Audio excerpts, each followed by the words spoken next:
Hello, movie people. Welcome to another episode of the CineGuy. I'm your host, Steven Angulo. Let's talk film. I'm with her. Make America Great Again. A future we can believe in. Politics are all around us. They make up pretty much a part of our everyday lives. Whether you're left or right, Democrat or Republican, a Trump supporter, or actually got a decent education. But yeah, it's everywhere. So do you know what this world needs while it slowly burns itself to the ground? Satire. Let's make fun of some stuff. And that's where Irresistible comes in. The latest film from Jon Stewart has Steve Carell and Rose Byrne pinned against each other as they fight in a political campaign for a new mayor of a small town in Wisconsin. Now, already that sounds like a decent, simple premise. But what we don't know yet is that Stewart has so much up his sleeves that he catches all by surprise, because this is not your typical satirical political film.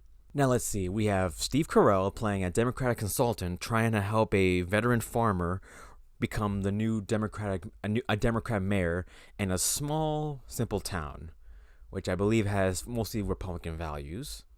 So already we dive into the world of like campaigns and elections, like how desperately one side is trying to sell their candidate.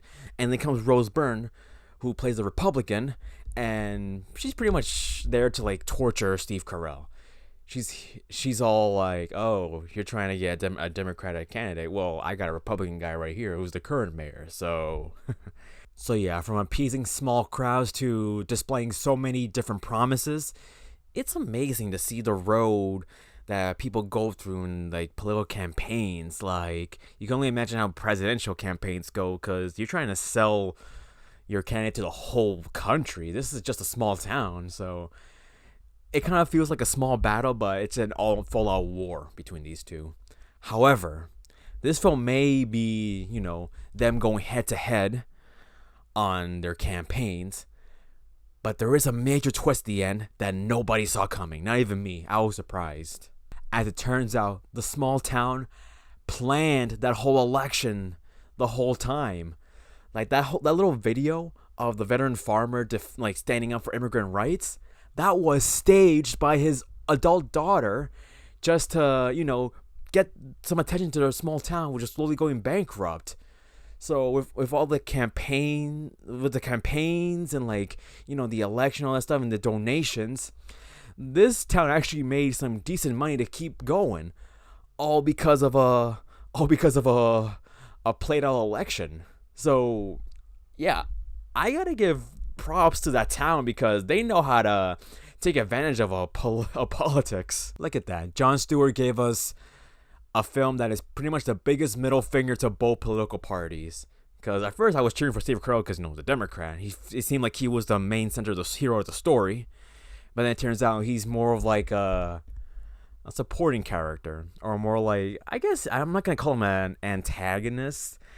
Because there are some times where he kind of goes all out to do whatever it takes to win. But in a way, he's there, Because when he tells them, wait, you guys used me. What did the adult daughter played by Mackenzie Davis tell him? We used you. You guys come here every 4 years trying to get our votes, and nothing changes. So yeah, you see that? Broken promises and lies, kind of like how the beginning of the film goes. Both Byrne and Carell say the point of each party is that we lie to you. So at what point are we okay, enough with the lies, we might as well do it ourselves to to seek help? Crazy, right? But you do gotta appreciate Carell and Byrne on how they personify each party. Carell's a Democrat, so he tries to be I'm just like you, but you can kind of tell that he's very spoiled, and he just does not know how to relate to such a small town that is far from his jurisdiction. He's used to fancy rooms, hotels, and private jets, but here he's sleeping on top of a bar, and everybody knows his name. He's uncomfortable with it. I mean, yeah, it was pretty much staged, but I guess it does kind of tell you that, like, when it comes to like whatever party you're voting for, you feel like you relate to that party. They don't really relate to you. And same goes with Byrne, who plays a Republican. Like, she was a little snotty, but it was in a funny way.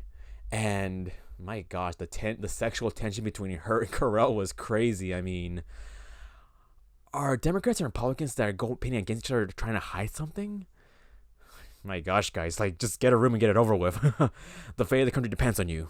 So yeah, my overall, it's a pretty well thought out political satire.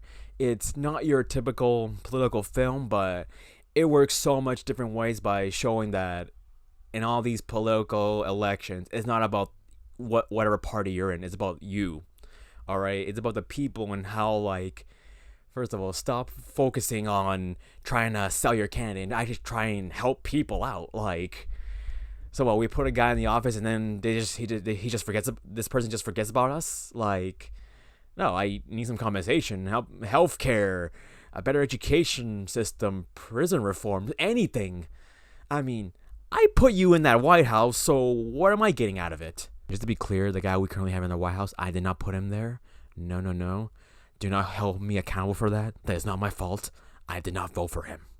So my final rating is 7.7 strudels out of 10 farms. Yeah, I would love to see any senator of whatever party go through this. All right, go to a small town, a small rural town, and I don't know, plant crops. You'll see how much. Let's see how much you'll end up missing your fancy hotel and king size bed. Alright, guys, thanks so much for tuning in. Hope you enjoyed this review. Leave a like if you did, subscribe and join the crew. And until next time, we'll see you for another awesome review. Do check out the Instagram at CineGuy Steven for more fun reviews. Until next time, this is Steven Angulo signing off. I pledge of allegiance to movies. That's a wrap.